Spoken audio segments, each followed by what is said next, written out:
Kita starting ya dengan Buddhist leadership. Kayaknya kalau kita dengar kata Buddhist leadership, apa yang terpikir pada Anda sekalian?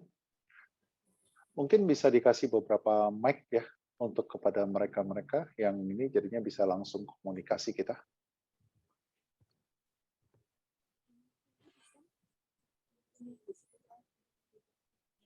Sudah?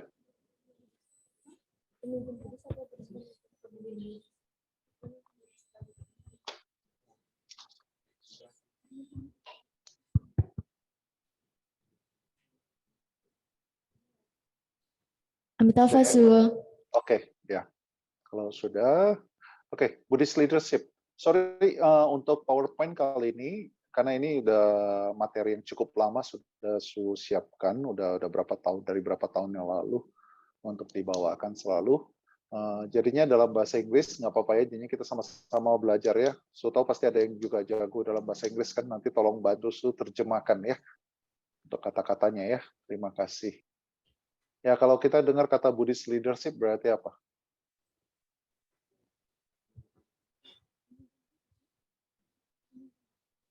Berarti yang muncul dalam pikiran kita adalah kepemimpinan secara Buddhis. Secara Buddhis ya. One day semuanya akan menjadi seorang leader, bagaimana juga ya kan akan diminta Anda untuk bisa memiliki jiwa kepemimpinan. Karena kita akan melihat bagaimana Sang Buddha mengatur murid-muridnya sedemikian banyak, itu dibutuhkan satu bentuk jiwa kepemimpinan. Jadinya nggak bisa tanpa adanya jiwa kepemimpinan, seseorang bisa untuk memanage, mengatur, dan mengelola untuk semuanya. Jadinya untuk kalian-kalian yang baru semester maba, mahasiswa baru, semester 3 maupun semester 5, ya, ini kondisi ini adalah kondisi yang penting untuk kita semua agar kalian nantinya ke depan itu jauh lebih punya wawasan ke depannya harusnya seperti apa. Walaupun nantinya kalian tidak di sangha ataupun kalian kerja di tempat secara general, secara umum, kalian punya jiwa kepemimpinan itu. Artinya asa jiwa kepemimpinan itu saat Anda lagi masih kuliah, Anda lagi belajar, dan itu akan tumbuh. Nggak bisa dalam sekejap Anda tiba-tiba bisa merubah jadi seorang leader. Ya, oke, mari kita lihat. Next. Oke, ada yang bisa bahasa Inggris di sini? Jago bahasa Inggris? At least? Jangan ragu, malu-malu. Suminta munculkan dia punya ininya. Ada? Siapa? Ayo, masa dari 40 orang nggak ada satupun juga? Ada dari 40 orang?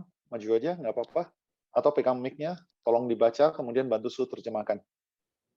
Jadinya kita gantian, giliran, nanti jadinya sekalian nih. Yuk.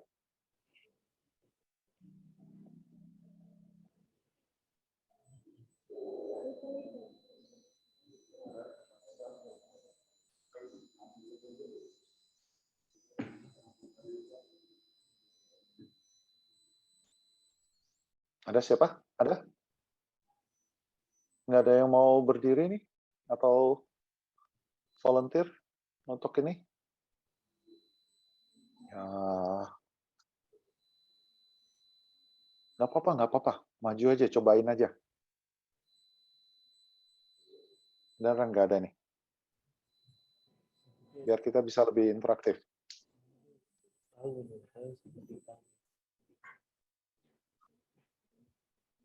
Ada? Oke, supaya nggak buang waktu. Baiklah, so akan coba untuk ini.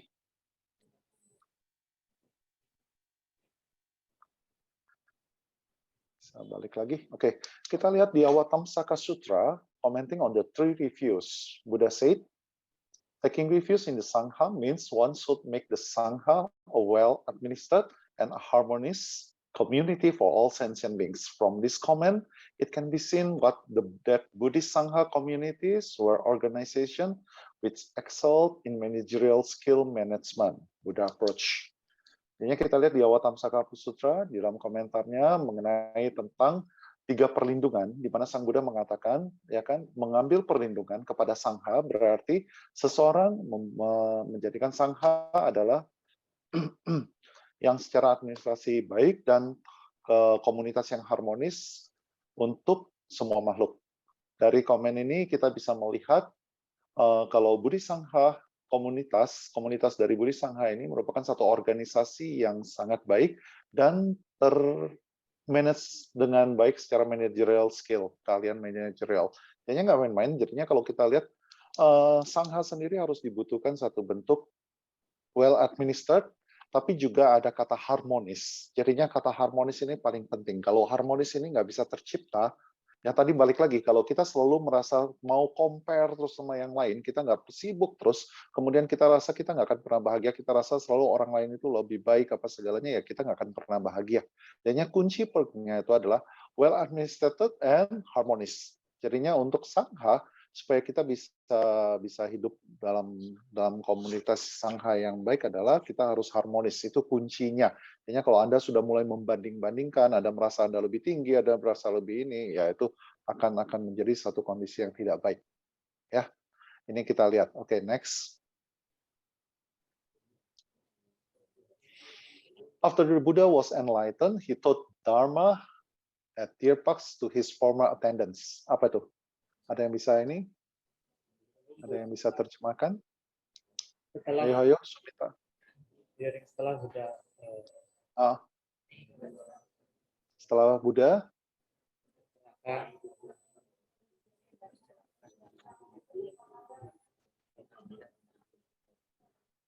Apa? Nggak kedengar? Suara mic-nya nggak kedengaran. Maaf. Setelah Buddha.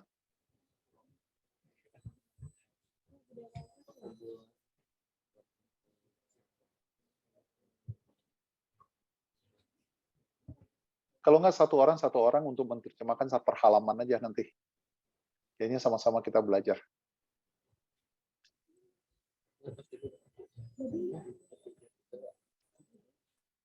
Tadi sudah halaman pertama, halaman kedua coba. Siapa? Tes. Oke ya. Amitofo. Amitofo, siapa nih? Saya Dharma Puja. Oh, Dharma Puja. Oke, ya silakan. After the Buddha was enlightened. Enlightened ya. Ya, enlightened. Sebelum sudah tercerahkan atau apa ya? Terus apa lagi? Dia kata teman-teman, dia membabarkan Dharma di Taman Rusa. Satu-satu bingung aku. Apa tadi? Lupa aku. To his former attendants. Kepada semua. Oke, pendampingnya terdahulu. Ya. Oke, kita next melanjutkan pada kalimat berikutnya. The five. Ada 5 biksu yang menjadi pertama Sangha, masuk ke kelompok Sangha. Ya, oke. Lanjut lagi, langsung terjemahin aja. Pada waktu komunitas itu masuk ke dalam apa itu? Menjadi 7 grup. Pokoknya, oke. Begitu komunitas tumbuh di dalam persamuannya itu, kemudian terbagi, include di dalam 7 grup. Iya, ada biksu, biksuni, sikamana, sramanera, sramaneri, upasaka, upasika. Oke. Di antara mereka ada 1000 ya. tentang 1250 monastik di mana? Monastik itu apa artinya? Karena sekalian belajar istilah-istilah Buddhis ya kita ya jadinya. Jadinya kalian nanti one day belajar dengan menggunakan nggak terus-menerus kan pakai bahasa Indonesia terus. Among them about sekitar 1250 monastics were usually at the Buddha site. Monastik itu bisa semuanya, yang dari 7 grup itu bisa disebut sebagai monastik semua. Murid-muridnya Sang Buddha juga bisa disebut monastik. Ngerti ya? Para biksu, biksuni, upasaka, upasika, sramanera, sramaneri, sikaramana, dan sebagainya. selalu berada di samping beliau. Oke, next, lanjut. Belum. How did the Buddha? Yang tadi yang terjemahin siapa tadi? Bareng-bareng, Su. Oh, bareng-bareng. Oke. Kalau gitu kamu lanjutin lagi terjemahnya. Yang warna biru, tulisan warna biru. Bagaimana Buddha memanage itu, mengatur such itu orang-orang yang di dalam grup. Oke, baik. Bagaimana Buddha bisa mengatur dengan orang-orang dalam jumlah yang besar dalam satu grup, ya kan? Such a huge group of people, orang-orang yang banyak ya. Oke, next kita lihat bagaimana caranya Sang Buddha. Oke, silakan.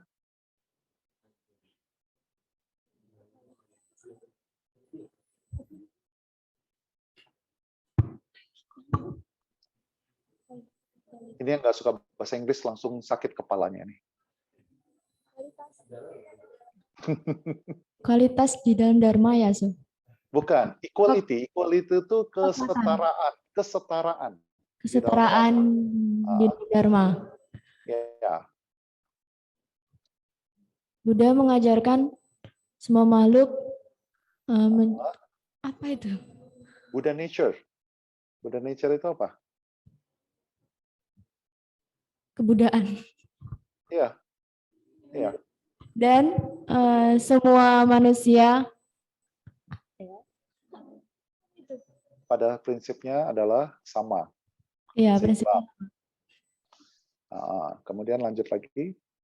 Buddha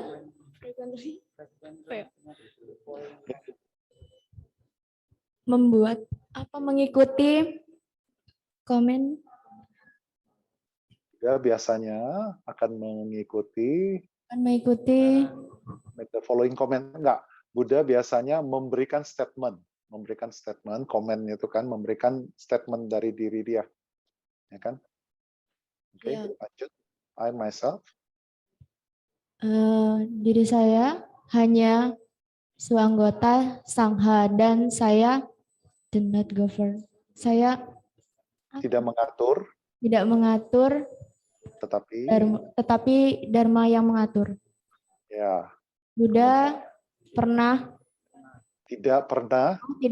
Buddha tidak pernah. Tidak pernah. Menganggap dirinya sendiri seorang pemimpin. Ya. Kemudian apa lanjutnya? Tapi dia membiarkanlah. He let the truth govern, kebenaran yang mengatur semuanya. Oke. Jadinya Sang Buddha mengajarkan kepada semua makhluk tentang benih kebudahan yang ada pada setiap manusia yang pada dasarnya sama. Jadinya semuanya itu pada dasarnya sama, memiliki kebudahan. Kemudian Buddha biasanya akan memberikan komentar dan mengatakan, saya bukan hanyalah sebagai anggota dari Sangha dan saya tidak mengatur, tapi malah Dharma lah yang mengatur. Dan Buddha tidak pernah menganggap dirinya sebagai seorang pemimpin. Tapi dia membiarkan kebenaran lah yang sebagai pemimpin. Kita lihat di sini ya.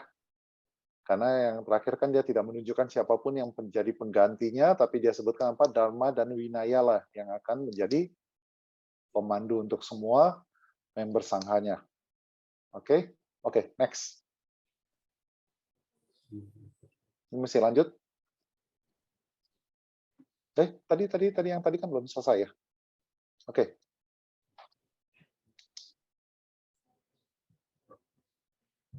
Oke, silakan. Komunitas Sangha. Rolet apa? Oke. So akan bantu ya, tapi ini nanti kalian harus mau untuk mencoba mempelajari, kalian coba untuk terjemahkan dan sebagainya untuk ini. Ya, komunitas Sangha itu dipimpin atau diatur dari mereka-mereka yang anggota-anggota yang menjalankan moral conduct. Moral conduct di sini adalah yang menjalankan winaya dengan baik, ya kan? Kemudian para anggota tersebut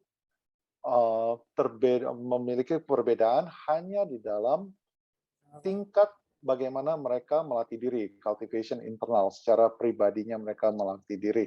Kemudian the operation of the Sangha community was based on mutual respect and love. Kemudian dasar dari saling menghormati dan saling cinta itu yang menjadi untuk supaya Sangha komunitas ini bisa tetap berjalan. Dan kadang-kadang adalah urutan dari kesenioritasan. Jadinya yang lebih tua itu lebih diutamakan untuk hal ini. Jelas ya? Jadinya dalam equality under the Dharma, kesetaraan di dalam Dharma, yang tadi kalau kita lihat yang pertama bisa kembali lagi ke slide sebelumnya. Ya kan? Dia mengajarkan kalau pada dasarnya semua makhluk itu memiliki satu bentuk benih kebudahan dan itu pada semua orang dan itu memiliki seimbang semuanya, nggak ada yang lebih baik, nggak ada yang lebih ini dan semuanya memiliki benih kebudahan. Kemudian dia suka mengatakan kalau dia itu hanya sebagai sangha, anggota sangha dan dia tidak memimpin dan dia tidak mengatur, tapi Dharma lah yang memimpin atau mengatur dan dia tidak pernah menganggap dirinya sebagai seorang leader. Whether he let the truth or govern. Dari sini aja kita bisa lihat pribadinya Sang Buddha. Padahal dia sebagai guru yang sangat luar biasa, sangat agung sekali. Dia yang menemukan Dharma, serial Dharma untuk kepentingan umat manusia. Tapi dia nggak pernah menganggap dirinya sebagai seorang pemimpin. Apa yang di sini yang kita bisa pelajari? Betapa humble-nya, berapa rendah hatinya Sang Buddha yang membuat semuanya merasa nyaman. Makanya paling penting adalah rendah hati. Anda mau belajar Dharma juga Anda dibutuhkan satu kerendahan hati. Kalau Anda sombong, Dharma Anda itu hanya sebagai teori. Dharma Anda itu hanya sebagai, ya kayak di buku. Ini Ibu Budi, ini Bapak Budi. Enggak. Tapi Dharma Anda itu akan bisa dirasakan oleh semua orang kalau Anda betul-betul membawakannya dari dalam diri Anda dengan penuh kerendahan hati. Di sini. Ya, jadinya kemanapun kita pergi, kita bawakan ini untuk supaya bisa jauh lebih humble, lebih bisa ini akan sangat nyaman untuk sekitar kita. Oke, next. Tadinya kemudian poin berikutnya dalam equality under Dharma masih sebelumnya. Kan belum. Ya, Sangha komunitas diatur dari by the member respect for moral conduct, di mana anggota-anggotanya menghormati semuanya yang namanya winaya. Artinya mereka semua anggota Sangha itu harus menjalankan winaya. Kemudian dibagi tingkatannya berdasarkan masing-masing punya pelatihan diri. Kemudian Sangha community ini di operation berdasarkan dari saling menghormati dan saling mencintai. Cinta di sini adalah maitri ya, atau metta ya. And sometimes on the order of seniority. Dan kadang-kadang berdasarkan dari tingkat senioritas dari Sangha. Oke. Kita masuk yang kedua. Bagaimana caranya? Decentralized leadership. Coba cari tahu apa ini decentralized leadership. Ada yang tahu?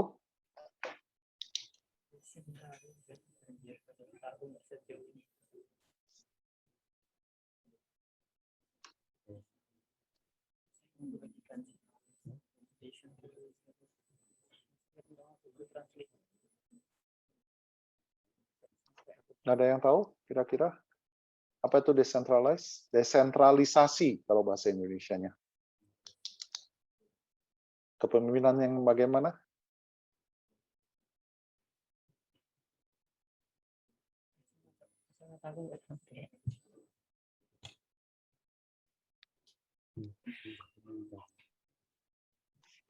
Ini nyari Om Google langsung.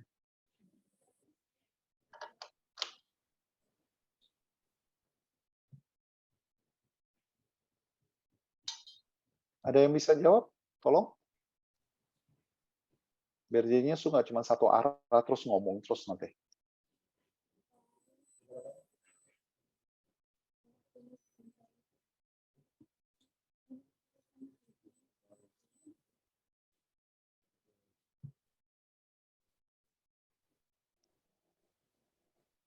Oke, cari tahu ya.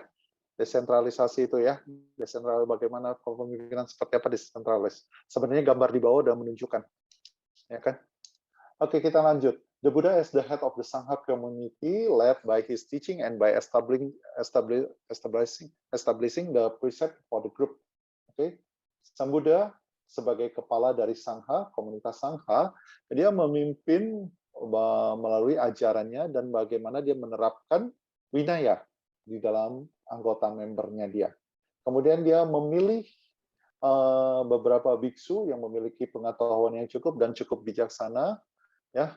Dan kemudian biksuni yang memiliki pengetahuan dan kebijaksanaan yang cukup baik, kemudian memberikan aturan atau memberikan perintah kepada monastik to teach the Dhamma and precept, dan untuk meminta mereka untuk mengajarkan juga kepada anggota-anggota sangha yang lainnya tentang Dharma dan Winaya. Oke, jadinya kita lihat Sang Buddha nggak langsung turun langsung dia terus saja yang mengajar, nggak. Tapi dia juga memilih dari beberapa murid-murid seniornya yang dia lihat cukup wise ya, cukup bijaksana dan cukup punya pengetahuan untuk mengajarkan lagi kepada member-member yang lain. Jadinya desentralisasi itu bukan terpusat pada satu, tapi mulai penyebarannya ya. Among them, he further selected the elders to counsel. Di antara mereka dia kemudian memilih yang senior yang sudah elders ya untuk memberikan satu bentuk konsultasi, untuk memberikan arahan, advice, kemudian memonitor perkembangan dari anggota-anggota monastik tersebut, ya kan, under their supervision, dan di bawah pengawasan mereka. Jadinya ini saling, kalau kita perhatikan, ini saling berhubungan satu sama lain, tidak ada bilang, ini urusan saya saja, bukan urusan Anda, dan sebagainya. Tapi bagaimana yang lebih senior bisa membimbing, membina yang lebih ini. Karena nantinya ini akan terus-menerus seperti ini. Inilah dalam kehidupan kita sebagai sangha, kalian sekarang belajar, nanti one day kalian nanti sudah misalnya udah berjalan sekian lama dan memiliki yang lebih junior, dan kalian mau mulai untuk bisa membimbing dan membinanya. Oke? Next. Share support and responsibility. Saling berbagi support ya, dukungan dan tanggung jawab. All Sangha communities still follow the basic principle of an alms system. Ini satu pertanyaan yang semua. Setiap komunitas Sangha tetap menjalankan atau mengikuti prinsip dasar dari alms system. Ada yang tahu nggak alms system ini apa? Ini harusnya semua anggota Sangha ngerti ini. Alms system. Tolong dijawab. Yang ini nggak kasih bocoran.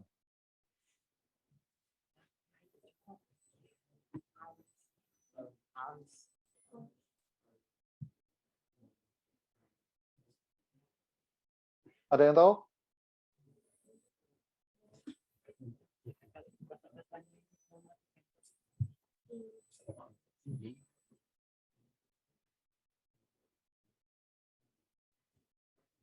So, panggil aja ya namanya ya.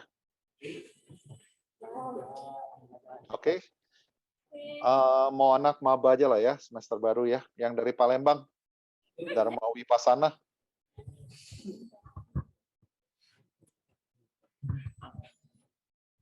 Sebelumnya Amitofo Suhu.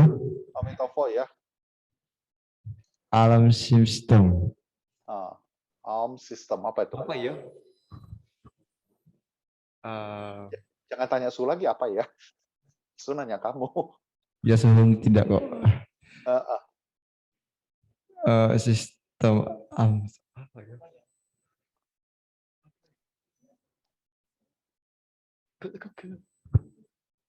bentar Suhu lagi. Kalian kalau terjemahin satu persatu katanya tuh 2 kata, kalian nggak akan ketemu nih.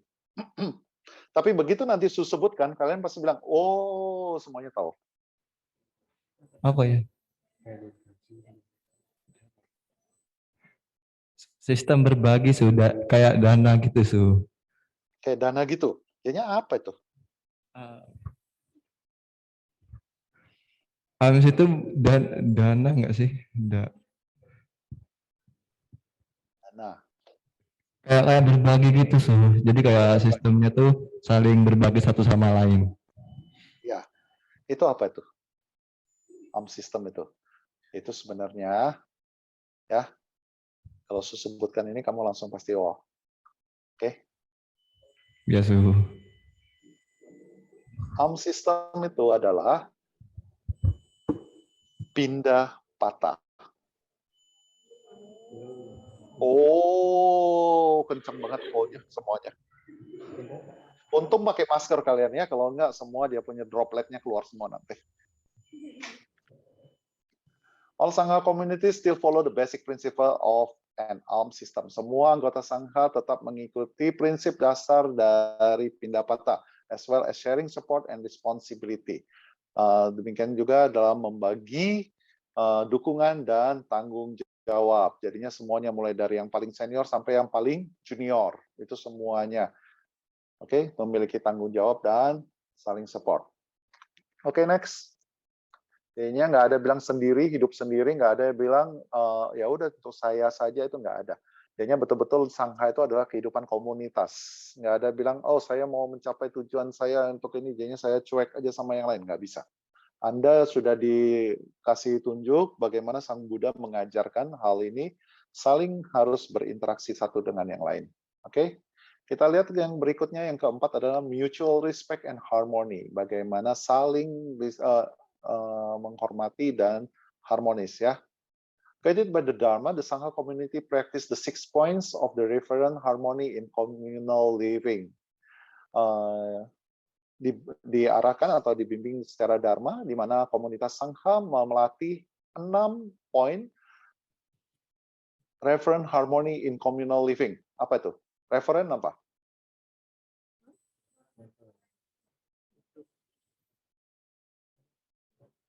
Referencer?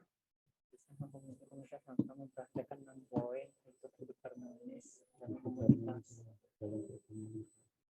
Seingat suhu di dalam ruangan itu ada tulisannya nih, 6 point of the reverent harmony in communal living. Di dalam ruangan kalian itu, nggak tahu lah ya, apa sudah dirubah atau enggak, tapi dulu tuh sempat pernah lihat tuh yang digantung di dinding. Ada nggak?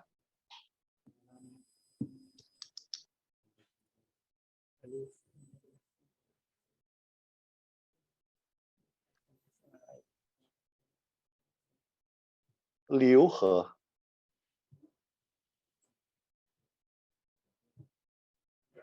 Oke, ini adalah 6 poin 6 poin yang ditekankan untuk kehidupan harmonis dari Sangha. Ya, itu harusnya ada di sana, tapi dalam bahasa Mandarin kalau nggak salah. Yang pertama, doctrinal unity in views and explanation to ensure common view and understanding. Ya kan? Kesamaan di dalam doktrin, mulai berarti dari ajaran yang sama diperoleh dengan pandangan dan penjelasan untuk meyakinkan kalau semuanya memiliki kesetaraan di dalam pandangan dan pengertian tentang ajaran dari Sang Buddha. Jadinya semuanya akan mendapatkan keharmonisan ini dengan cara pengertian tentang ajaran Sang Buddha ini, mereka bisa mendapatkannya dengan jelas. Mereka juga memiliki satu kesetaraan di dalam pandangan dan kejelasan di dalam pengetahuan di dalam Dharma. Kemudian moral unity in observing the precept to achieve equality for all under the rule. Kemudian moral ini ya, kalau kita bilang sila lah ya, kesetaraan di dalam sila, bagaimana menjalankan semua sila-sila ini, precept itu sila ya, menjalankan sila, observing to achieve the equality, untuk mencapai kesetaraan semuanya di dalam aturan-aturan yang telah diarahkan atau dilakukan yang dibuat oleh Sang Buddha. Kemudian economic unity in community of goods to effect fair distribution of economic interest. Jadinya ada kesetaraan di dalam ekonomi. Ekonomi di sini maksudnya adalah bagaimana semuanya dapat yang sama, setara semua. Seperti paling gampang saat kalian lagi makan. Sayurnya sama semua kan? Nggak ada yang lebih istimewa sayurnya saat lagi makan, semuanya sama-sama dapat berapa jenis sayur, apa segalanya, nasinya, paling-paling kalau misalnya dia butuh nasi lebih banyak, nah itu silakan. Tapi pada dasarnya prinsipnya semuanya mendapatkannya. Kalian jubah juga sama, ya kan, sepatu sama, dan sebagainya. Ini yang dialami oleh semua komunitas Sangha. Bagaimana kita bisa bersama di dalam satu bentuk kesetaraan. Ya, apa yang diperoleh dapat dibagi dalam kesetaraan. Oke, next. Oke, lanjut ya, yang keempatnya nih. Mental unity in belief to provide mutual support in spiritual cultivation.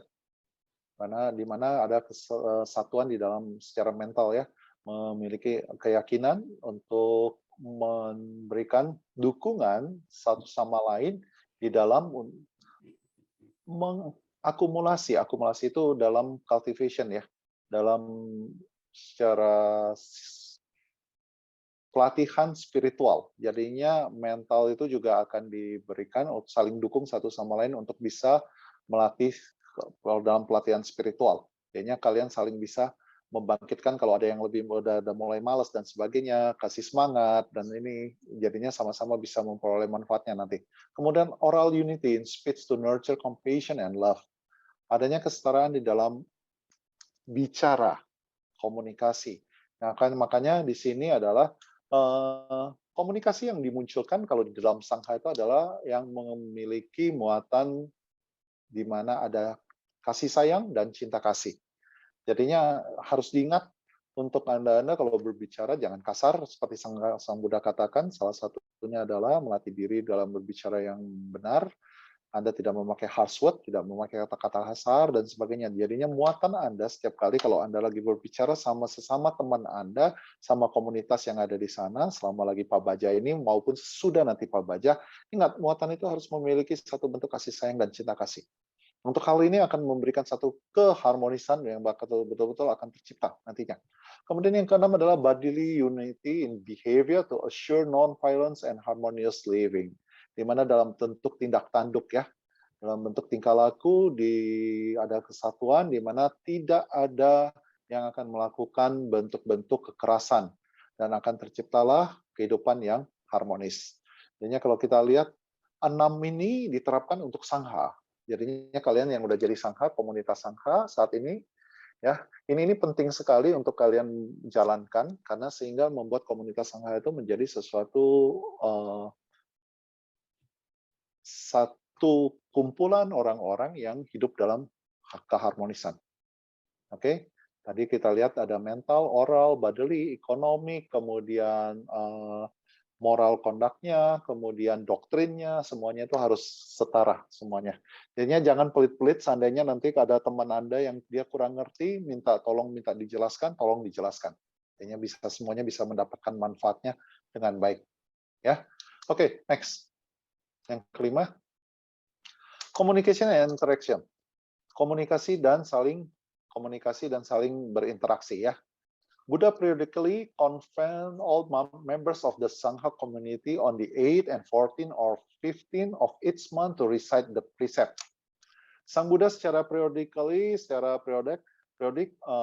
buat supaya anggota-anggota dari murid-muridnya, member of Sangha ini, ya setiap tanggal 8, 14 atau 15 setiap bulan untuk kembali mengulang Vinaya. Such gathering provide an excellent opportunity to interaction among the members and a way of fostering shared value for productive and harmonious living. Ya, jadinya gathering seperti itu, kumpul, meeting seperti itu yang setiap dilakukan tanggal 8, 14 atau 15 itu akan memberikan satu bentuk kesempatan yang luar biasa ya untuk berinteraksi antara member, antara anggota. Dan mereka akan dapat dibina dengan sangat memiliki nilai yang luar biasa untuk lebih bisa produktif dan kemudian untuk membuat hidup itu harmonis. Karena kita tahu kalau itu istilahnya kalau mau dibilang inilah ya, setiap tanggal 15 atau apa biasanya itu akan dibacakan diulang lagi pembacaan Vinaya, kemudian nanti kalau ada member dari Sangha tersebut mengaku kalau dia misalnya melanggar atau apa segalanya dan dia akan ini kemudian yang tingkatannya lebih senior akan memberikan dia bagaimana apa yang harus dia lakukan, bagaimana mengarahkan dia sehingga semuanya itu bisa menyadari lebih cepat apa kesalahan mereka dan mereka mau untuk bisa merubah dan ada yang bisa membimbing dan kemudian terciptalah kehidupan yang harmonis. Jadinya ini yang dibutuhkan.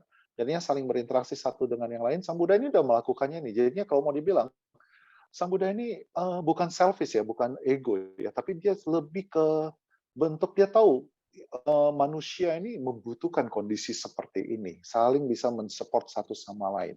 Jadinya kalau Anda yang terlalu self-centered, selalu memikirkan diri sendiri, Anda tidak akan maju dalam Dharma. Percayalah itu. Tapi kalau Anda udah mulai melepaskan keakuan itu, mulai mau untuk bersama, sebenarnya ini ada di dalam Mahayana kita. Ini bodhisattva. Bodhisattva itu ya, dia akan memberikan satu bentuk cinta kasih sayang kepada semua makhluk. Dia akan menolong mereka-mereka yang susah. Dia bisa menunda masa untuk bisa mencapai kebudahan dengan mempraktekkan paraminya. dengan mempraktekkan bagaimana dia bisa menolong para makhluk tersebut. Jadinya sama-sama, jadinya kita bersama-sama untuk mencapai ini. Dan ini bisa Anda praktekkan dalam kehidupan Anda sehari-hari dimanapun Anda berada. Walaupun sekarang ada di kampus, lagi dalam kondisi pandemi seperti ini, nggak bisa kemana-mana, ya itu Anda lakukan. Tapi nanti one day, kalau Anda mau kemana pun juga, kalau Anda bawa kondisi ini, mentality seperti ini akan memberikan satu kebaikan kepada semuanya. Jadinya nggak usah muluk-muluk, nanti mau tunggu jadi bodhisatwanya kapan, sekarang Anda udah bisa jadi bodhisatwa. Ya, oke? Jadinya dari komunikasi, interaksi, kita apa semuanya kita lihat bagaimana Sang Buddha mengarahkan murid-muridnya, mengarahkan komunitas Sangha itu bisa hidup secara harmonis. Ya, bagaimana kita lihat style leadership-nya dia, style kepemimpinan dia itu luar biasa. Nggak ada bilang saya yang jadi ketua, jadinya saya ini dan sebagainya, nggak ada. Ini jauh lebih rileks, lebih humanis, ya pendekatannya untuk itu. Oke, next. Democratic governing, yang keenam ya. Democratic governing, jadinya kita tahu secara kepemimpinan demokratis. The Karma Assembly system was the highest authority governing monastic life.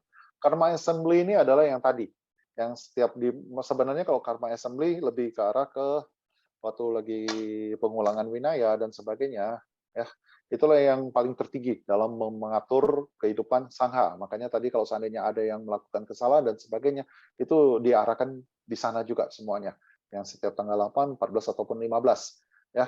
Jadinya kalau betul-betul kalau mungkin di zaman dulu, kalau sekarang mungkin rada susah. Makanya kenapa wihara-wihara kalau peninggalan-peninggalan yang terdahulu itu pasti kalau kita pergi kayak ke situs-situs lah,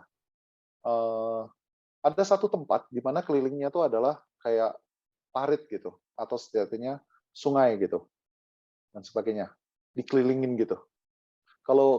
Kalau Anda punya kesempatan ke Sri Lanka, itu Anda mesti bisa lihat di tengah-tengah sungai itu ada satu tanah yang itu, kemudian ada satu bangunan. Itu yang kita bilang sima.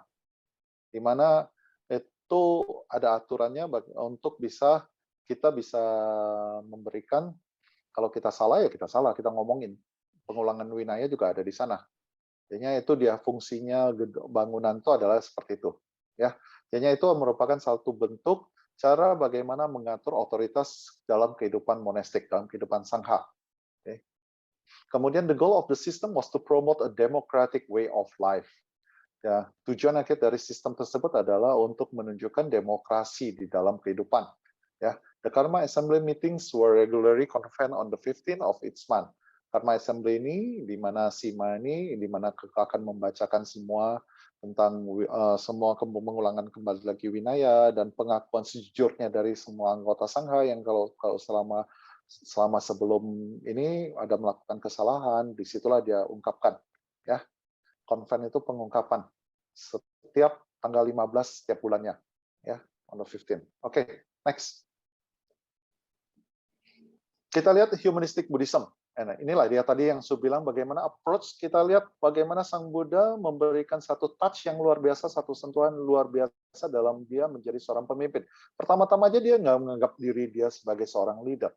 Bagaimana humble-nya dia, bagaimana rendah hatinya dia untuk bisa merangkul semua anggota-anggotanya. Dia tidak menunjukkan dia adalah big boss besar dan sebagainya, itu nggak ada.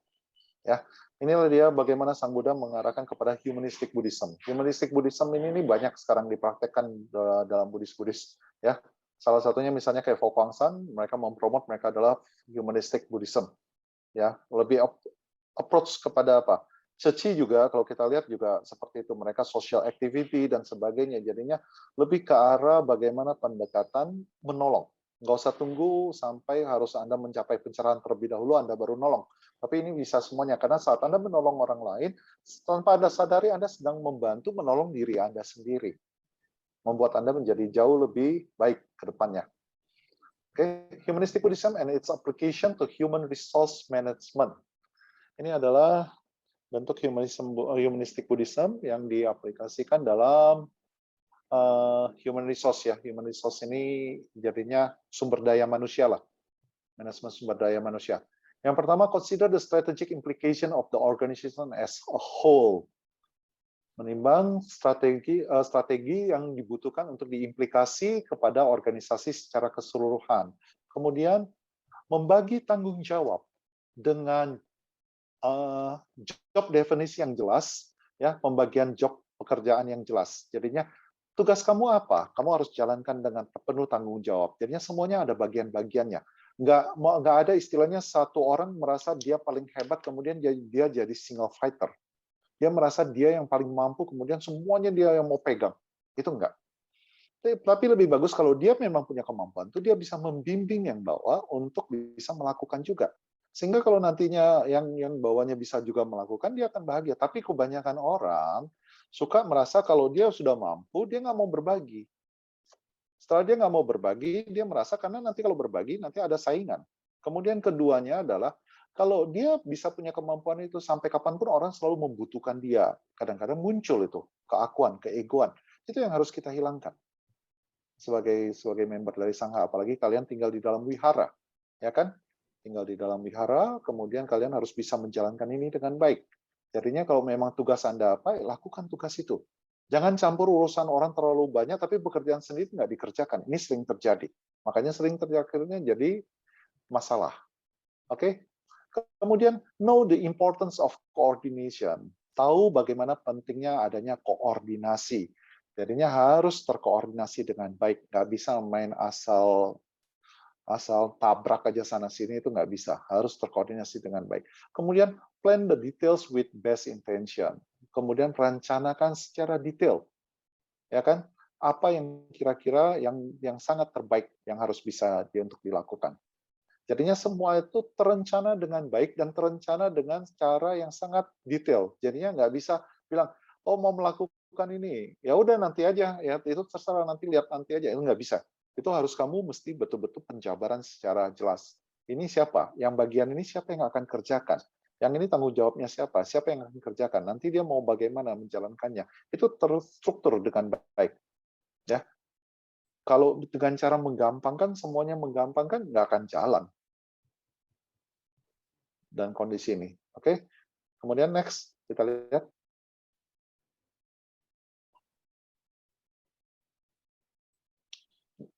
Oke. Execute with full effort and determination.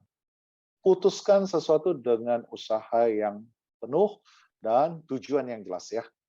Arahnya mau kemana. Jadinya pengambilan keputusan itu tuh betul-betul dilakukan dengan cara sudah dimaksimalkan usahanya semua dengan tujuan yang jelas. Jadinya bukan mengambil keputusan itu sembarangan.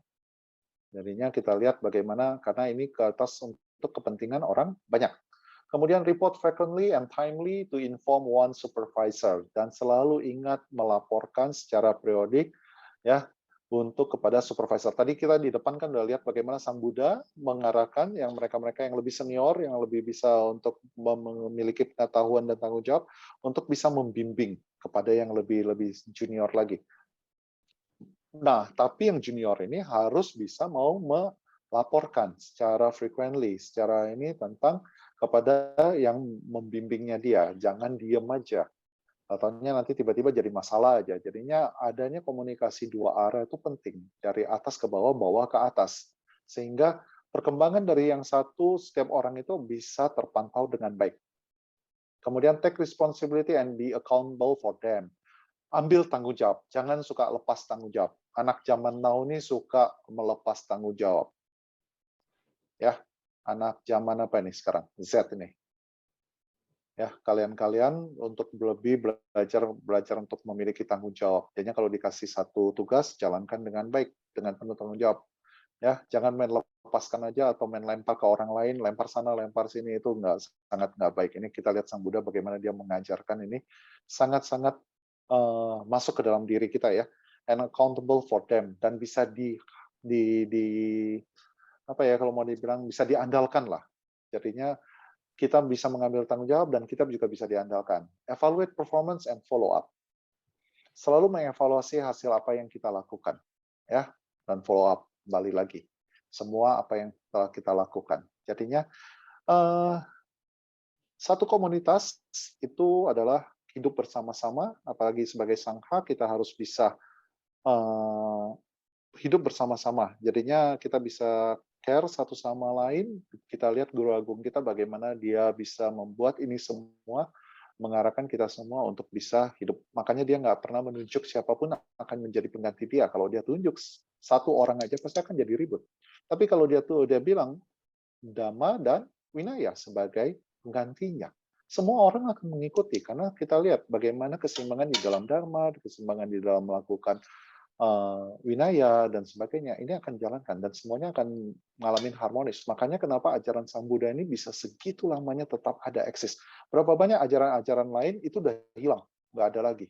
Udah nggak ada lagi yang ngikutnya, nggak ada lagi yang apanya. Tapi Sang Buddha bagaimana dia bisa melihat dengan jelas banget semuanya ini, kalau ini dijalankan bersama-sama, semuanya akan hidup. Makanya saya harapkan nanti kalian-kalian yang akan menjadi cikal bakal yang bisa membuat satu bentuk keharmonisan di dalam kehidupan sangha nantinya dan sebagainya, semuanya. Kayaknya nggak masing-masing hanya mau, ini tempatnya saya, ini tempatnya situ, dan sebagainya. Nggak ya, karena kita gimana juga akan melihat itu sebagai sangha, sebagai komunitas yang sama. Apalagi kita di Indonesia jumlahnya nggak terlalu banyak, sangat sedikit kalau kita bilang. Kalau udah sedikit, mesti terpecah-pecah lagi, ya udah, nggak jelas lagi. Makanya kita kembali lagi kepada ajaran Guru Agung kita, bagaimana Guru Agung kita mengarahkan kita dalam hidup bersama. Oke, next.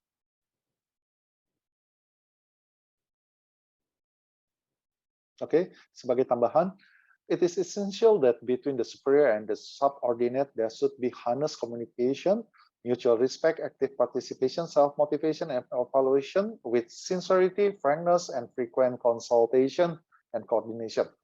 Itu adalah sesuatu yang penting, hubungan antara yang lebih, kita bilang yang lebih senior lah, yang lebih superior, seharusnya berkuasa, tapi kita ambil yang lebih senior aja, dan yang bawahan. Jadinya antara atasan dan bawahan itu memiliki satu hubungan yang cukup baik, di mana ada komunikasi yang jujur. Jadinya nggak ada yang disembunyi-sembunyikan. Jadinya kalau kerjanya untuk seorang leader nantinya itu akan bisa nyaman, di mana bawahan Anda akan merasa nyaman untuk bisa berbicara dengan Anda, bisa jujur dengan Anda. Kalau banyak yang disembunyikan berarti kan ada sesuatu di balik itu, ya. Kemudian mutual respect, saling menghormati, kemudian aktif berpartisipasi, memiliki motivasi untuk diri sendiri dan mengevaluasi dengan jujur. Kalau kita memang salah, ya salah. Kalau kita memang nggak benar, ya nggak benar. Kita harus berani untuk mengakui itu. Jangan cuma kritik orang lain, tapi kita sendiri juga harus mau melihat, mengevaluasi diri kita. Kalau kita memang lemah dalam hal ini, ya kita rubah. Ya, frankness juga sama, kejujuran, dan frequent consultation and coordination. Dan sering berkonsultasi dan berkoordinasi antara atas dan bawah. Artinya ini yang dipentingkan dalam kehidupan kepemimpinan. Oke, next. Oke. Nih, seorang pemimpin harus mengkondak, mengarahkan dirinya di dalam tingkah laku seperti di bawah ini. 1, keep smile on the face, praise on the mouth, question in the heart, and anger inside the stomach. Selalu senyum di wajah, kemudian yang keluar dari mulut itu adalah pujian, ya kan? Kalau ada pertanyaan, tanyakan itu dalam hati dulu, jangan langsung keluar. Kemudian kalau ada kemarahan itu bawakan aja di dalam perut Anda. Berarti kalau marah bawanya makan. Jadinya kalau seandainya nanti kalau ini dipraktekkan, yang hobi makan itu berarti emosionalnya lagi nggak bagus. Bawaannya mau marah, tapi nggak bisa diungkapkan, jadinya kerjanya makan terus ya. Tapi akan jauh lebih baik. Karena pertama-tama ini yang muncul dari ini, kalau Anda kerjanya hanya mengkritik, orang akan capek mendengar Anda. Tapi kalau Anda mulai memuji, secara nggak langsung Anda sudah mempraktikkan apa yang diajarkan oleh Sang Buddha. Apa yang diajarkan oleh Sang Buddha? Dari 8 jalan menuju lenyapnya duka. Yang kedua tuh cara berpikir yang benar. Cara berpikir yang benar itu apa? Berpikir yang positif. Ya, jadi kita bisa mengambil sisi positif dari orang tersebut. Apanya yang ini? Sehingga dia memiliki semangat untuk mengembangkan dirinya jauh lebih baik lagi. Ya. Dan kalau Anda yang modelnya tipenya cembetut terus, nggak murah senyum, belajar untuk tersenyum. Ya. Kalau Anda malu untuk tersenyum sama orang lain, mulai dia starting senyum dulu di depan cermin, nanti Anda akan melihat senyuman terjelek yang pernah ada di dunia. Ya, kendorkan wajah-wajah Anda supaya bisa lebih rileks, lebih tenang. Ya. Kemudian kita lihat yang poin kedua, avoid hasty and harsh reaction. Hindari bentuk, ya harsh ini kasar lah ya, perbuatan yang tidak ini ya, yang kasar dan ini. Choose words carefully, pilih kata-kata secara hati-hati. Criticism accomplish nothing. Kritik tidak akan menghasilkan apapun. Kemudian keraguan-raguan akan membuat loyalty itu apa ya? Kepatuhan kah? Ya, ketidakpatuhan dan sebagainya. Jadinya kalau Anda ada keraguan-raguan, sebaiknya dikomunikasikan. Jangan bermainkan dengan pikiran Anda. Anda akan jadi sutradara yang luar biasa, sehingga akan muncul malah lebih banyak negatif. Tadi kan Su katakan criticism accomplish nothing. Mengkritik itu tidak akan menghasilkan apapun juga. Jadinya lebih baik Anda melihat dari sisi positif dari orang lain. Ya, kalau kita lakukan ini semua, kalau Anda sanggup lakukan ini, tanpa sadar Anda sudah menjadi seorang leader di dalam Buddhis. Ya, ini yang harus bisa kita terapkan dalam kehidupan kita. Jangan pernah, aduh saya nggak ada apa-apanya, saya nggak bisa. Saya misalnya dari tempat yang pelosok dan sebagainya, nggak ada. Semuanya punya kesempatan itu, semuanya punya benih kebudahan, semuanya bisa mempraktekkannya. Dan ini. Oke, next. Kemudian treat others leniently, monitor self strictly, give credit to others, take responsible when something is wrong. Ini seorang pemimpin ya, seorang pemimpin. Bagaimana dia memperlakukan orang lain dengan lembut, tapi dia memonitor dirinya dengan lebih strict, lebih tegas, lebih ini untuk dirinya sendiri dia harus bisa mau merubah dan sebagainya. Tapi ke orang lain dia bisa lembut. Kemudian dia memberikan pujian, misalnya give credit to others, pujian kepada yang lain. Kemudian dia mengambil tanggung jawab bila sesuatu berjalan tidak benar. Ini seorang leader. Kayaknya dia berani, walaupun misalnya bawahan dia melakukan kesalahan, oke, nanti misalnya ya dia yang mengambil tanggung jawab kalau itu salah. Jadinya bukan melarikan diri atau melempar kepada yang lain gitu. Lempar aja sana, lempar sini, jangan. Tapi itu yang membuat Anda bisa menjadi lebih baik. Put aside any personal gain or loss and go forward. Do not be frustrated or obstinate. Pinggirkan tentang pemikiran keuntungan atau kerugian pribadi dan tetap jalan. Jadi nggak usah timang-timang, aduh saya lakukan ini saya rugi lah. Ngapain sih saya ambil tanggung jawabnya, kemudian akan membuat Anda. Tapi kalau Anda bisa melakukan hal itu, ini akan mengembangkan kebijaksanaan. Karena kebijaksanaan tidak akan bisa diperoleh dari hanya Anda baca. Praktek itu butuh.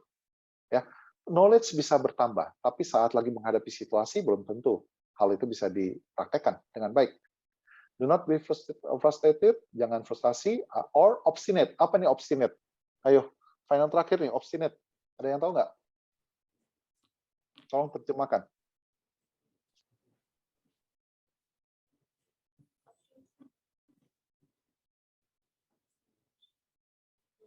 Tadi siapa tadi? Dharma Suara, yang dari Sibolga. Masih di toilet, Su. Masih di toilet? Kayaknya Su ngomong ternyata orangnya ke toilet. Enggak, yang lain masih di aula. Itu izin Masih Mas di ya. aula. Oke, kita minta yang dari Sulawesi Tenggara deh. Dharma Rasa ya.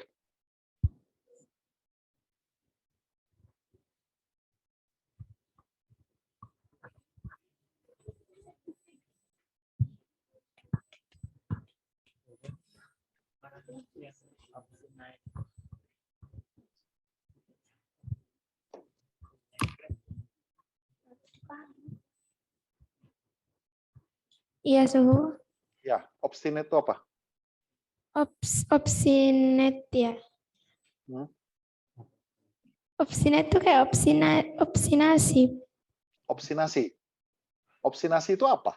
Nah, itu dia, Suhu. Saya baru dengar. Saya baru dengar kata ini. Yang saya dengar mungkin obsesi. Mungkin ini obstinasi. Obsesi. Obstinate. Ini kalau Su ngomong lagi nanti kalian pasti lagi nanti. Oke, kita ganti ya, kita ganti sama yang tadi. Yang anak Bintan tadi siapa tadi? Dharma Kula ya. Yang anak Kepri.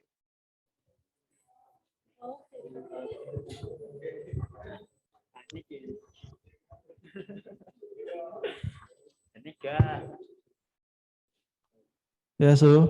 Metovo. Obstinate itu apa? Obsesi, Su. Obsesi. Oke.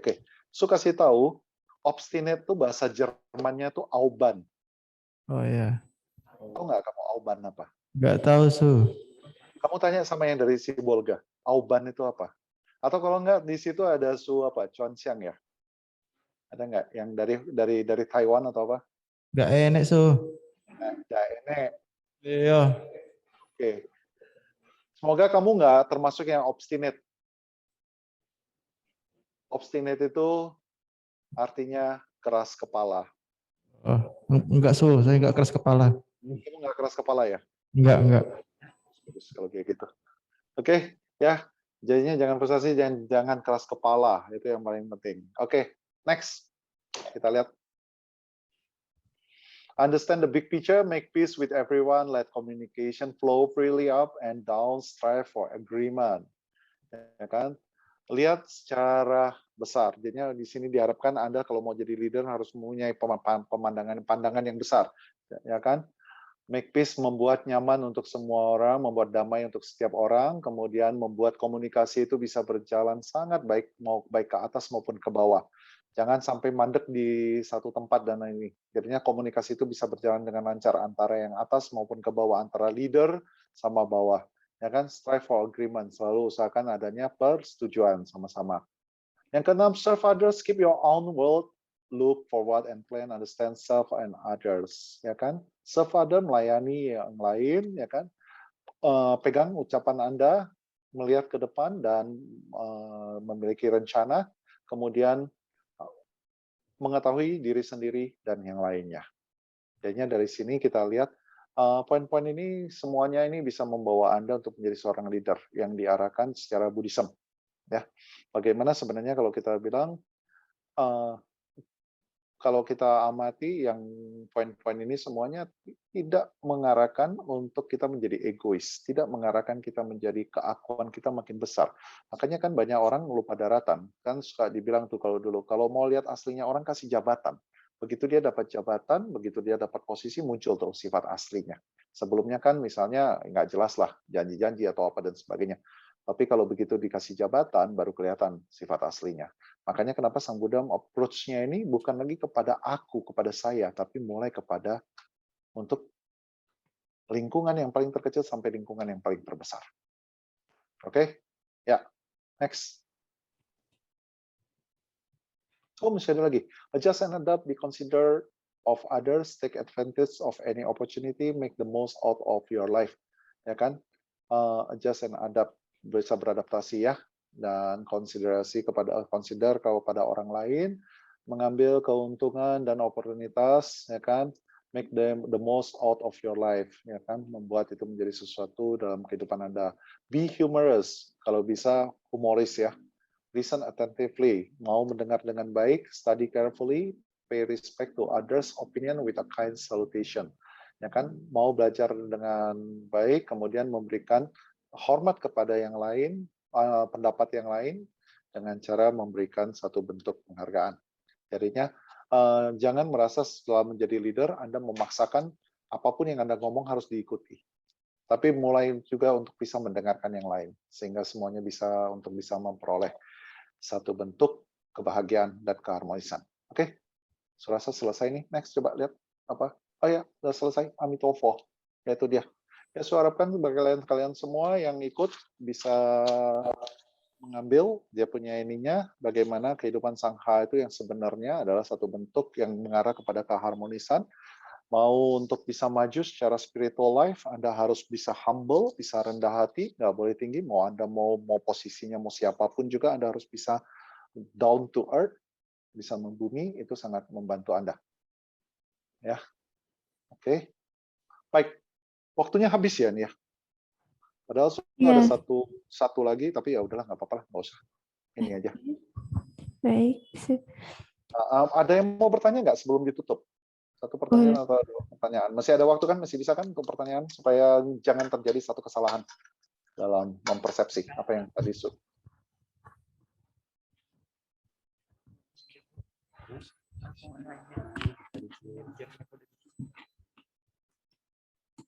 Amitofo Su. Amitofo ya. Ya, saya Dhamma Pugara. Saya ingin bertanya,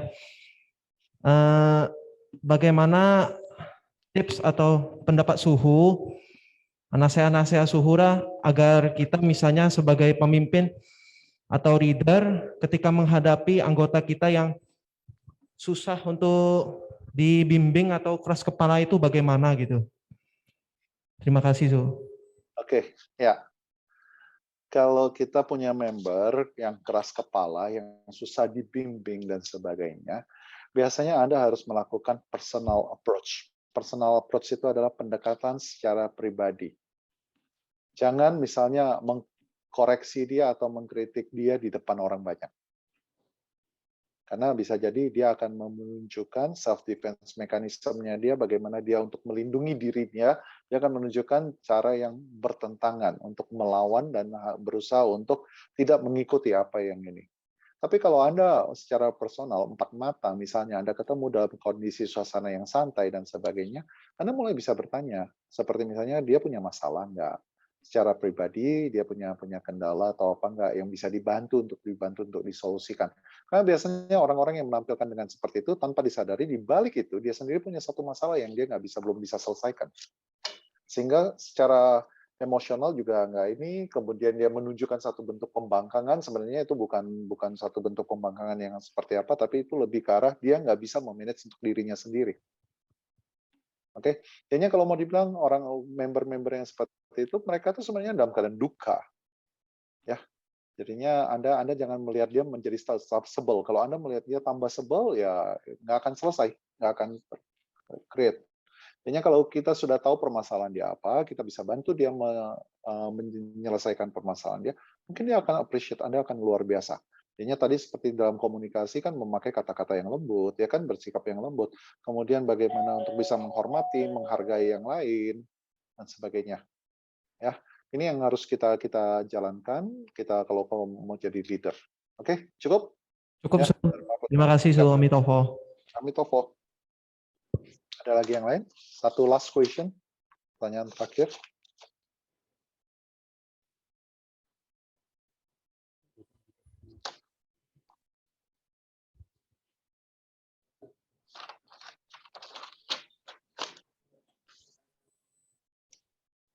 Nggak ada? Ada Suhu. Oh, ada. Yap. Amitofo Suhu. Amitofo ya. Tadi kan yang ditanyakan oleh Siapa nih? Ini siapa? saya Kinanti Suhu. Yang dari Oh. Palu, Sulawesi Tengah. Oh, yang dari Palu. Ya. Oke. Yang tadi ditanyakan Dharma Pugala kan mengenai satu orang yang keras kepala. Nah, bagaimana sih jika kan dalam satu yayasan itu kan terdiri dari banyak orang tuh. Dan bagaimana kita biasanya tuh dalam satu yayasan tuh ada dua kubu, yang satu pendapat A, satu pendapat B. Nah, itu sebagai seorang pemimpin bagaimana cara menyikapinya, Suhu? Oke. Ini dia udah terjun langsung ya. Ini kondisi yang berada di tempat kamu ya. Ah, ini lagi curhat nih. Apa, Suhu? Ini lagi curhat ini. Dengan kondisi kamu di Palu. Ya, begitulah. Karena di sana tuh banyak yang di wihara saya kan dia di pelosok Suhu. Oke. Itu sering banget terjadi perbedaan pendapat yang pemudanya minta begini tapi sama yang istilahnya tuh sesepuhnya tuh nggak disetujui. Jadi wiharanya tuh nggak bisa maju, Suhu. Nah, itu terjadi di mana-mana. Ya kan? Kenapa, Su? Terjadi di mana-mana, banyak hal seperti ini terjadi. Ya, di tempat kamu ada anggota sanghanya nggak? Di wiharamu ada anggota sangha? Tidak ada, Su. Anggota sanghanya itu di Palu. Sedangkan saya Palu dari tempat saya itu sekitar 12 jam. Jauh banget dari Palu, mesti 12 jam lagi. Iya, Su. Makanya itu. Ya gitulah, kalau nggak ada anggota sangha ya seperti ini banyak yang terjadi. Karena mereka-mereka yang merasa sudah lama di wihara itu merasa mereka yang paling berhak untuk mengatur semuanya. Oke, baik. Ya, so akan bantu coba jawab ya. Permasalahan-permasalahan seperti ini ya, karena apa? Karena frame, cara memandang, cara melihat. Ya, Mereka-mereka yang sudah senior secara umur, so nggak bilang tua ya, senior secara umur, mereka sudah punya kebiasaan. Misalnya di wihara itu udah berpuluh tahun. Mereka punya kebiasaan tuh seperti ini. Sedangkan yang muda-muda punya cara pemikiran atau frame dia memandang itu pasti berbeda. Sehingga frame pandangan ini pasti akan nggak pernah bisa sinkron. Kecuali kalau misalnya yang senior mau untuk melihat atau mau mengerti bagaimana sih anak-anak sekarang cara berpikirnya, atau kalau enggak yang muda-muda juga mau melihat apa sih yang mereka maukan ini sebenarnya yang ditunjukkan untuk ini dan sebagainya. Karena kadang-kadang kebanyakan butuh untuk dihormati. Itu yang saya tangkap. Banyak yang mereka-mereka yang sudah secara senior di wihara dan merasa paling bisa untuk ini wihara saya dari dulu loh, kamu belum lahir aja saya sudah ada di wihara ini dan sebagainya. Itu butuh dihormati. Jadinya kalau memang kuncinya ada di butuh dihormati, misalnya kalian melakukan kegiatan, itu kalian bisa untuk komunikasikan terlebih dahulu. Jelaskan terlebih dahulu. Arahkan terlebih dahulu. Kalau seandainya susah, cari kira-kira yang orang-orang susah ini yang untuk diajak komunikasi ini, cari lagi yang kira-kira seumuran, yang lebih gampang untuk diajak komunikasi. Kemudian kalian bisa minta dia menjembatani untuk kalian mengkomunikasikan. Karena kalau misalnya sudah sekali, dua kali, dan berkali-kali misalnya terjadi satu clash atau pertentangan, yang mereka-mereka yang senior-senior ini akan melihat kalau begitu kalian datang mau ngomong, itu udah pasti ini pasti masalah lagi. Ini pasti mereka mau buat yang enggak-enggak lagi dan sebagainya. Jadinya usahakan cari orang yang bisa menjembatani dari yang usianya jauh lebih tua, yang bisa lebih mengerti kalian, kemudian bersikap yang sopan, bersikap yang betul-betul ini kepada mereka, jangan menunjukkan satu pertentangan kayak melawan dan sebagainya, itu akan bikin meruncing kondisi yang lebih ini. Karena gimana juga kalian ada di sana juga karena mereka yang memulai terlebih dahulu. Kalau nggak mereka memulai sampai kapanpun juga nggak akan ini, ya kan? Oke, jadinya kalau saya bilang dua kubu ya kalian bilang, seharusnya nggak boleh pakai kubu sih. Dua pihak untuk saling mau untuk respect satu sama lain, untuk bisa mau mengerti satu sama lain, saling belajar. Kalau misalnya seandainya di sana ada sangha, itu bedanya antara wihara yang ada sangha sama yang nggak ada sangha. Kalau ada sangha, minimal sanghanya bisa terjun untuk membantu, menjembatani. Sehingga final terakhir decision keputusan itu ada di sangha. Kalau semuanya sama-sama umat, nah ini dia, siapa yang ngerasa lebih kuat. Siapa yang ngerasa, saya tuh donatur yang paling besar, jadinya saya yang paling berhak untuk ngomong. Nah itu udah susah dah. Dan sebagainya. Ya, tapi yang paling penting adalah, starting dari diri sendiri, kalian yang muda-mudi, ya belajar untuk mau bagaimana cara untuk ngomong sama yang lebih tua, bagaimana sopan santunnya, bagaimana menyampaikannya. Kalau memang mesti mandek juga, ya cari kira-kira yang lebih senior, yang lebih bisa untuk membuka komunikasi dengan mereka, sehingga tidak terjadi salah pemahaman. Karena tadi kalau tidak direpotkan secara frequently, akan terjadi salah paham. Yang kalian niatnya baik, tapi dipikirkan jadi negatif. Oke, jelas ya? Gini, Su, di sana tuh permasalahannya tuh rumit, tapi Kalian mau sangkung nggak nih? Jam berapa kalian sangkung? Nanti kalau lanjut terus nanti... nggak ada, Su. Oh, nggak ada. Oke. Ada. Oh, ada, Su. Ada, itu kan makanya saya bilang nggak mungkin nggak ada lah. Lagi Pak Baja gini harusnya ada. Ya sudah langsung waktunya habis. Waktunya habis. Next time nanti kalau ada apa bisa tanya, di sana banyak suhu yang kompeten kok. Bisa bantu. Di situ ada suhu siapa aja di sana? Suhu Cuanciang. Ada suhu Cuanciang tuh bisa tuh. Bisa semua tuh bisa ditanyakan. Siap. Ya. Terima kasih. Oke. Ya, doakan kalian semua bisa jalankan Pak Baja ini sampai selesai dengan baik, penuh dengan rasa happy. Amin. Ya. Bisa jalankan dengan ini. Kemudian jangan lupa setelah selesai Pak Baja, berikan semua jasa kebajikan yang kalian lakukan selama Pak Baja ini, limpahkan jasa itu kepada orang tua kalian, kepada semua makhluk. Biar semua makhluk ikut bahagia. Siap, Suhu. Terima kasih, Suhu. Yuk, mari. Tovo. Ya, Tovo. Berarti sudah ya, selesai ya untuk hari ini. Semoga kalian bisa mengambil manfaatnya.